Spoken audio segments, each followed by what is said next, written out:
오늘은 최고의 노인정신의학 전문의가 전하는 행복한 노년의 비밀에 대한 이야기를 해보려 합니다.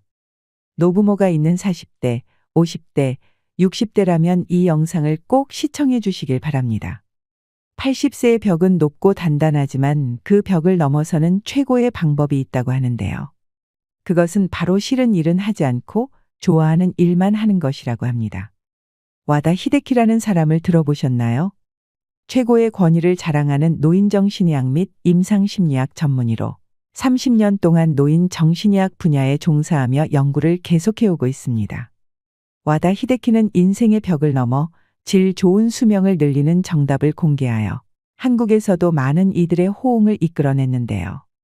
오늘은 와다 히데키가 쓴 80세의 벽이라는 책을 바탕으로 노후를 잘 보내기 위한 좋은 팁들을 말씀드리려 합니다. 이 책을 읽으면서 충격을 받았다는 분들이 많은데요. 부모님께 효도한다고 했던 행동들이 오히려 독이 되었다는 사실을 깨닫게 되었기 때문입니다. 우리가 평소 잘못 생각하고 있었던 놀라운 내용들이 있습니다. 80세를 넘게 되면 우리가 감당해야 하는 4개의 벽이 있다고 합니다. 첫 번째는 의사와 약과 병원의 벽을 넘어서야 하고, 두 번째는 노화의 벽을 넘어서야 하고, 세 번째는 치매, 인지장애의 벽을 넘어서야 하고, 네 번째는 80세의 벽을 넘어서야 한다고 합니다. 누구나 나이 들어갑니다. 그렇게 노인이 되어가지요. 그런데 노인이 질병이나 인지장애로 몸져 눕거나 누군가의 돌봄을 필요로 하는 삶을 살아가는 평균적인 기간이 얼마나 되는지 아시나요? 남성은 9년, 여성은 12년이라고 합니다.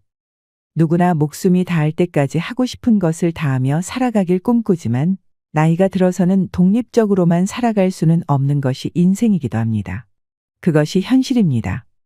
우리가 다른 사람의 도움 없이 건강하게 살아갈 수 있는 수명을 건강수명이라고 하는데요. 건강수명은 평균적으로 남성은 72.68세, 여성이 75.38세라고 합니다. 이 나이가 되면 우리도 지금의 윗세대처럼 누군가의 도움이 필요하게 될 수 있다는 것입니다. 물론 사람마다 다르고 통계적인 숫자이기 때문에 개개인마다 차이는 있을 것입니다. 그리고 우리나라 인구의 평균 수명은 남성이 81.64세, 여성이 87.74세입니다. 평균 수명이란 평균적으로 몇 살까지 사는가를 의미합니다. 지금도 평균 수명은 계속 늘어나고 있습니다. 100세 시대, 120세 시대라는 말을 점차 자연스럽게 받아들여지게 됩니다. 하지만 무조건 오래 사는 것이 좋은 것은 아닙니다. 건강하게 오래 살아야 행복한 삶을 누릴 수 있습니다. 통계를 내보면 가장 많이 사망하는 나이는 남성이 85세이고 여성이 90세입니다. 물론 더 오래 사는 사람도 많습니다. 통계들을 보니 어떤 생각이 드시나요? 80대는 70대와는 전혀 다릅니다. 오늘은 건강해도 내일은 어찌 될지 모르는 나이입니다. 구체적인 숫자를 제시한 이유는 여러분을 낙담시키기 위해서가 아닙니다. 남은 인생을 만족스럽게 보내길 바래서입니다. 행복한 노후와 불행한 노후 어느 쪽을 선택하고 싶으신가요? 일본에는 100세가 넘은 사람이 8만 6천 명에 이른다고 합니다. 여러분 주변에서도 정정한 90대나 100세 이상의 어르신들을 볼 수 있을 것입니다. 그러나 100세 인생이라고 해서 당연히 모든 사람이 90세나 100세를 맞이하는 것은 아닙니다. 또 90세나 100세를 맞이했다고 해서 모두가 건강하고 행복하리라는 보장도 없습니다. 침대에 누워서 생활하거나 가족에게 학대를 당하거나 아니면 치매로 자신이 누구인지도 모르는 상황이 생길 수도 있습니다. 미래는 아무도 모릅니다. 사람마다 나이도 다르고 체형도 다르고 성격이나 생각도 다르고 생활 환경도 다르고 가족 구성도 다르며 직업이나 질병 이력도 다르지만 모든 사람에게 공통되는 사항이 있습니다. 바로 언젠가는 죽는다는 사실입니다. 죽음에 이르는 길에는 두 가지가 있습니다. 하나는 행복한 길로 마지막에 괜찮은 인생이었어 고마워라며 만족하며 가는 길이고, 다른 하나는 불행한 길로 아 그때 어쩌다 이렇게라며 후회하면서 가는 길입니다. 80세 이후는 70대와는 전혀 다릅니다. 어제까지 가능했던 일이 오늘은 안 되는 상황을 수없이 맞닥뜨릴 것입니다. 컨디션 난조를 겪는 일도 잦아집니다. 암과 뇌경색, 심근경색이나 폐렴 등 생명을 위협하는 질병도 생기기 쉽습니다. 치매인가라는 생각에 자신감을 잃는 일도 있을 것입니다. 배우자나 가까운 사람의 죽음을 경험하면서 고독이나 절망에 사로잡힐지도 모릅니다.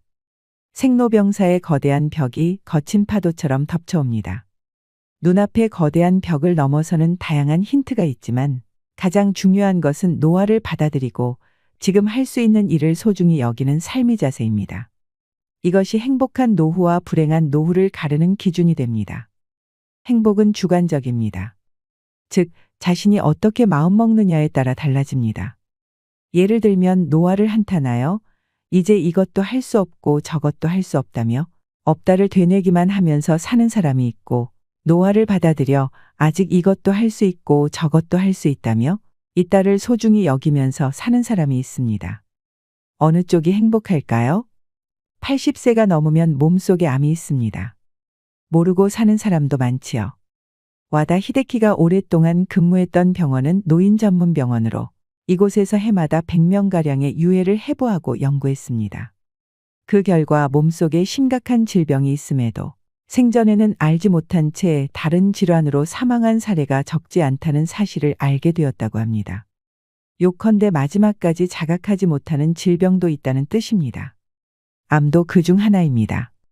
85세 이상의 유해를 부검해 보면 거의 모든 사람에게서 암이 발견됩니다.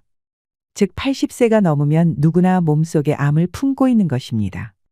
일반적으로 암은 죽음에 이르는 병이므로 조기 발견, 조기 치료가 필수이다라고 알고 있지만 사실 꼭 그렇지만은 않습니다. 현재 이루어진 연구는 당사자가 인지하지 못하는 암도 있고 생활에 지장을 주지 않는 암도 있다는 사실을 알려줍니다. 특히 나이가 들면 암의 진행이 느려지므로 그냥 내버려둬도 문제가 되지 않는 경우가 생각보다 많습니다. 그래서 저자는 80세가 넘으면 암 치료는 필요가 없다라고 생각하며 만약 지금 암이 발견된다고 하더라도 통증이 너무 심하거나 또 음식을 섭취하지 못하는 상태가 아니라고 하면 암세포를 제거하지 않을 것이라고 말합니다. 특히 80세가 지난 고령자는 수술할 필요가 없다고 하는데요. 함부로 손을 대기보다는 지켜보는 편이 낫다라고 합니다. 사실 발견하지 못했을 뿐 훨씬 이전부터 암을 지닌 채 살아왔고 앞으로 서서히 진행되겠지만 한순간에 나빠지는 일은 거의 없기 때문입니다. 암 치료는 간단하지 않기 때문에 수술이든 화학치료든 몸에 심각한 부담을 줄 수밖에 없습니다. 체력이 크게 떨어지는 80세 이상의 고령자는 평소의 생활로는 돌아가지 못할 확률이 높으므로 신중히 생각해 보시면 좋겠습니다. 여러분도 이 사실을 꼭 기억해 두시길 바랍니다. 그리고 이 사실로 알 수 있는 선택지는 무엇일까요? 바로 80세 이후에는 참지 않고 살아가기입니다. 암에 걸리지 않으려고 식사를 제한하고 좋아하는 술이나 담배를 삼가는 분위기가 있지만 여든이 넘으면 몸속에 이미 암이 있을 가능성이 크다고 합니다. 그러므로 암에 걸리지 않으려고 이것들을 참는 행위는 의미가 없습니다. 좋아하는 음식이나 술을 먹고 마시는 편이 오히려 스트레스를 줄이고 즐겁게 사는 방법입니다. 그리고 실제로 암을 무리하게 절제하여 스트레스를 받으며 살기보다 원하는 일을 하며 편안한 마음으로 지내는 편이 면역력이 높아진다고 합니다. 그리고 이것이 암의 진행을 늦춘다고 알려져 있습니다. 또한 건강 우려 때문에 먹고 싶은 음식을 참는 사람이 많은데요. 먹는 양을 줄이고 달고 짠 음식을 피하고 기름진 음식을 삼가는 것이 의무가 된 것 같습니다. 비만은 건강을 해치고 염분과 당분과 지방이 3대 해악이라는 사고가 사람들의 상식이 되었기 때문입니다. 하지만 과연 그럴까요?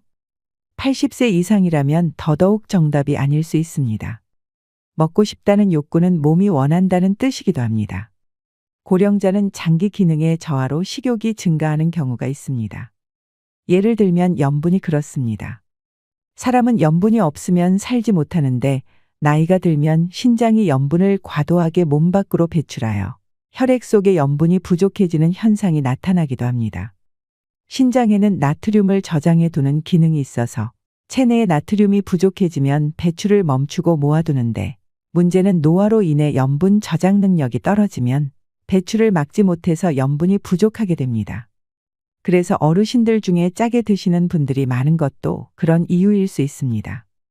다음으로 인지장애에 관한 이야기를 하고 싶은데요. 저자는 인지장애는 반드시 생긴다고 합니다. 그러니 지금 바로 하고 싶은 일을 하라고 말합니다. 인지장애는 왜 생길까요? 답은 매우 간단합니다.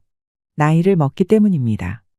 다만 80세가 넘어서 발현되는 인지장애는 대체로 매우 더디게 진행됩니다. 실제로는 증상이 나타나기 20년 전부터 서서히 진행된 것이지만 대체로 알아차리지 못합니다.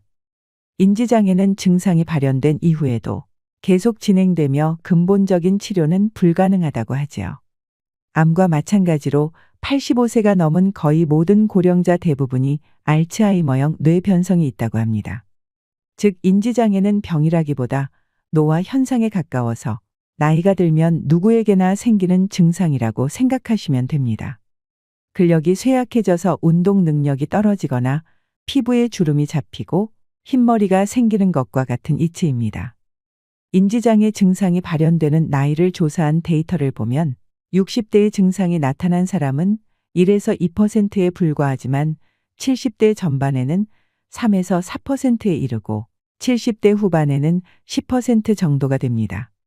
80대 전반에는 20%가 넘는데 이때부터 단숨에 큰 폭으로 증가합니다. 80대 후반에는 40%이고 90세는 60%, 95세에는 80% 정도가 인지장애를 겪습니다. 이 사실이 알려주는 정답은 하나입니다. 바로 지금 마음껏 원하는 일을 하며 즐겁게 살아가야 한다는 것입니다. 변화가 없는 따분한 일상은 뇌의 활동을 둔화시킵니다. 또한 스트레스가 많은 생활도 뇌에 손상을 줍니다. 반대로 새로운 일이나 좋아하는 일을 하면 뇌는 자극을 받아 활성화됩니다. 이를 통해 인지장애의 발현을 늦출 수 있습니다. 100세 인생 시대라는 말이 오히려 80세의 벽을 높이기도 합니다. 80세라고 하면 과거에는 인생의 종착지 같은 느낌이었습니다. 하지만 오늘에는 100세 인생이라 하여 갑자기 20년이나 늘어나서 꼬린 지점이 멀어졌습니다. 수명이 길어진 일은 기쁘지만 좀 걱정되는 점도 있습니다. 왜냐하면 많은 고령자들이 오래 살아야 한다는 강박에 사로잡혀 있기 때문입니다. 사실은 먹고 싶지만 건강에 해롭다니까 참는다. 몸을 움직이기 힘든데 건강을 위해 무리하여 운동한다. 좋아하는 담배나 술을 건강에 해롭다고 삼가한다. 하고 싶은 일이 있지만 이 나이에라며 참는다. 효과를 느끼지 못하면서도 오래 살려는 마음에 계속 약을 먹는다. 80세가 넘은 사람이라면 전부 차지할 필요도 무리할 필요도 없는 일들입니다. 더 정확히는 자제해서도 안 되고 무리해서도 안 되는 일들입니다. 60대 정도라면 분명 효과가 있는 방법이겠지만 80세가 되어서까지 참을 필요는 없습니다. 일부는 소소하게 이룰지 몰라도 쌓이다 보면 마음의 부담이 되어 확실히 수명이 줄어듭니다. 100세 인생이라는 말이 도리어 80세의 벽을 높이고 있습니다. 지금까지 열심히 살았으므로 80세 이후부터는 자기 즐거움을 위해 행동해야 합니다. 저자는 임상 현장에서 의학서나 논문의 지식이 전부가 아니라는 것을 깨달았다고 합니다. 환자 자체가 살아있는 교과서였다는 것이죠. 누구에게나 나름의 드라마가 있고 한 사람 한 사람이 그 주인공입니다. 마음의 병을 만드는 불운이나 불행은 누구에게나 일어날 수 있습니다. 저자는 많은 환자들을 접하면서 인간은 누구나 오직 하나뿐인 존재이며 인생에는 우열이 없다는 사실을 깨달았다고 합니다. 진시황제의 이름을 들어본 적이 있을 것입니다. 약 2200년 전에 최초로 중국을 통일하고 절대적인 부와 권력을 손에 넣었던 인물입니다. 모든 것을 얻은 진시황제가 마지막으로 원했던 것은 불로불사의 육체였다고 합니다. 그는 각지에서 특효약을 가져오게 하는 등 온갖 수단을 동원했지만 끝내 소원을 이루지 못했습니다. 마지막에는 불사의 효과가 있다고 알려진 수은을 넣은 약을 먹다가 사망하게 되지요. 아주 옛날 이야기지만 뛰어난 무인조차도 늙음과 죽음 앞에서는 냉정함을 유지하지 못했다는 것을 알 수 있습니다. 어찌 보면 우리처럼 평범한 사람들이 늙음과 죽음을 두려워하고 회피하려는 것은 당연한 일일지도 모릅니다. 지금까지 만나온 수많은 고령자들 가운데 행복한 노후를 보내는 사람들로부터 배운 방법을 소개해 드리겠습니다. 오늘 건강하게 걷는 사람이 1년 후에도 그러리라는 보장은 없습니다. 그렇다고 해서 걷지 않는 생활만을 계속하다 보면 전혀 걷지 못하게 됩니다. 남은 기능을 쓰지 않으면 순식간에 쇠약해지는 것이 80세가 넘은 고령자의 무서운 현실입니다. 82세에서 83세 무렵에 급격하게 쇠약해지는 사람들이 있는데 이들은 대개 80세를 계기로 많은 일을 그만둔 사람들입니다. 질병이나 부상으로 어쩔 수 없이 그만둔 사람도 있지만 별다른 이유 없이 집안에만 머무는 사람들 중에도 움직이지 못하게 된 사람이 많이 있습니다. 아직 할 수 있는 일을 스스로 포기하면 아무것도 할 수 없는 몸이 됩니다. 이 얼마나 안타까운 일인가요? 노쇠한다는 것은 질병이 아니라 서서히 몸이 약해져서 사망에 이르는 것을 말합니다. 천수를 다한 죽음이라 할 수 있는데요. 노쇠로 인한 사망은 대체로 가정에서 생을 마치게 됩니다. 앞서 말씀드렸다시피 85세가 넘은 고령자는 몸 안에 여러 개의 병의 씨앗을 품고 있습니다. 80세가 넘으면 암이 크고 작고의 차이일 뿐 거의가 가지고 있는 것입니다. 뚜렷한 증상은 없더라도 어딘가 불편함을 느꼈을 것입니다. 이 상태로 병원에 가게 되면 의사는 대개 일상적인 검사를 하거나 약을 처방합니다. 현대인은 이것이 당연한 의료 절차라고 생각합니다. 오히려 그렇게 하지 않으면 저 병원은 약도 안 준다고 불만의 소리를 듣게 되지요. 하지만 저자는 이것이 정말로 옳은 의료일까 묻습니다. 꼭 한번 고민해 보시길 바랍니다. 저의 아버지가 그렇습니다. 병원에 가서 의사 선생님이 조금 더 경과를 지켜보자고 말씀하시면 무조건 더 센 약 좀 처방해 달라고 조르십니다. 효과가 있고 없고를 떠나서 그냥 약이 좋으신 건가 하는 생각이 들 정도로 약을 드시는 것만으로도 안정감을 느끼시는 것 같은데요. 그럴 때 약을 안 주면 환자들이 보통 불평불만을 쏟아내니까 의사분들도 또 어쩔 수 없이 처방하고 거기에 맞는 약 처방이나 치료를 하게 되는 악순환이 발생하는 것입니다. 결국 치료의 방향은 두 가지 정도로 정리됩니다. 병원 검사를 통해 병을 찾아내어 약물이나 수술적 치료를 하는 방법으로 수명을 늘릴지 아니면 자택에서 좋아하는 일을 하면서 여생을 보낼지 말이죠. 의사가 아니라 환자 본인이 선택해야 하는 문제라는 것입니다. 저희 할머니 얘기를 잠깐 해볼까 합니다. 저희 할머니께서 70대 초반에 췌장암으로 치료를 받으셨었는데요. 그 옆에서 과정을 지켜보는 가족들도 너무 힘들고 너무 고통스러웠던 기억이 있습니다. 할머니께서도 힘들다고 그만하자고 말씀하셔도 가족들이 생명 연장을 위해서 치료를 설득했습니다. 그러다 결국 할머니 말씀대로 집으로 모셨었는데요. 병원에서 있을 때와 집에 와서의 표정이 너무 달랐습니다. 표정도 밝아지고 편안해 보이셨거든요. 그리고 한 달 뒤에 평안히 임종을 하셨습니다. 우리도 언제 어떻게 이런 선택의 순간이 올지 아무도 모르는 것입니다. 막상 이런 일을 겪게 되면 당황스럽고 치료를 하지 않는 것에 대한 두려움과 죄책감 때문에 선뜻 결정을 하기가 어려우실 겁니다. 그래서 부모님께서 연세가 많으시다면 평소에 부모님과 깊은 대화도 많이 나누시면서 마음을 정해두시는 것도 좋은 방법이 될 수 있을 것이라 생각합니다. 생명 연장을 하려고 중환자실에서 얼굴도 자주 못 본 채 그렇게 시간을 보내는 것보다 내 집에서 편히 쉬시면서 대화도 많이 나누고 체온도 서로 느끼면서 그렇게 마지막을 준비하는 것이 더 좋을 수 있다는 생각이 듭니다. 다음으로 현대 의료계에서 3대 악으로 불리는 높은 혈압과 높은 혈당, 높은 콜레스테롤에 관한 내용입니다. 이 질병은 심근경색이나 뇌경색, 뇌졸중의 위험이 있기 때문에 정말 조심해야 하는 질병인데요. 요즘에는 약이 잘 나와서 약만 먹어도 아무 문제 없다고 생각하시는 분들도 많으실 겁니다. 하지만 약을 먹고 약효를 내는 동안에 수치를 떨어뜨릴 순 있지만 그로 인해 몸은 나른해지고 머리가 멍해지는 역효과도 있다는 것을 고려해야 합니다. 또한 면역 기능이 떨어져서 다양한 병에 노출되기도 쉽습니다. 어떤 약이든 부작용이 있을 수 있다는 것입니다. 그런데도 혈압과 혈당치, 콜레스테롤 수치를 낮추려고만 합니다. 그런데 이 수치를 낮추어도 암의 위험은 줄어들지 않는다는 사실 알고 계셨나요? 줄어들기는커녕 면역 기능이 떨어져서 암의 위험성은 오히려 높아진다고 할 수 있습니다.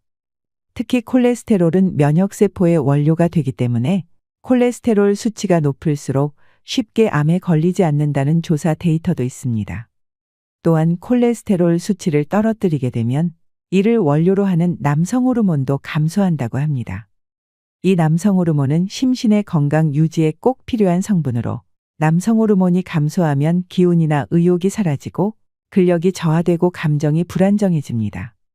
남성 호르몬이라고 해서 성적인 측면에만 주목받지만 이것은 사람이 젊고 건강하게 살기 위해서 매우 중요한 요소입니다. 결국 우리가 무언가를 치료하기 위해서 또 많은 부작용을 감당해야 된다는 것인데요. 결과적으로 혈압이나 혈당치, 콜레스테롤 수치를 낮추면 동맥 경화에는 효과적이지만 신체의 활력이 떨어지고 암의 발병 위험성은 높아진다는 사실을 염두에 두셔야 합니다. 약을 먹고 기운 없는 80대가 될 것인지, 약을 먹지 않고 질 좋은 삶을 유지할 것인지 선택하는 것은 여러분의 몫입니다. 이 책의 저자는 이런 것을 치료하기 위한 약물 복용이나 주사가 오히려 더 많은 부작용을 일으키기 때문에 삶의 활력을 떨어뜨린다고 주장합니다. 나이 80이 넘어서 이런 치료를 할지 말지는 환자 본인이 진지하게 생각을 해봐야 된다는 것입니다. 저는 오래 사는 것보다 더 중요한 건 사는 동안 아프지 않고 건강하게 행복하게 사는 것이라고 생각합니다. 80대를 기점으로 참 많은 것이 달라지는 것 같습니다. 앞으로 우리와 우리 주변의 누군가가 경험하게 될 수 있는 일들이니 잘 기억해 두시고 도움되시길 바랍니다. 책에 좋은 내용이 많아서 2부도 따로 준비했습니다. 실질적으로 도움되실 만한 내용만 엄선했으니 다음 영상에서 더 많은 정보 얻어 가시길 바랍니다. 이상으로 시니어를 위한 모든 것, 시니어 연구소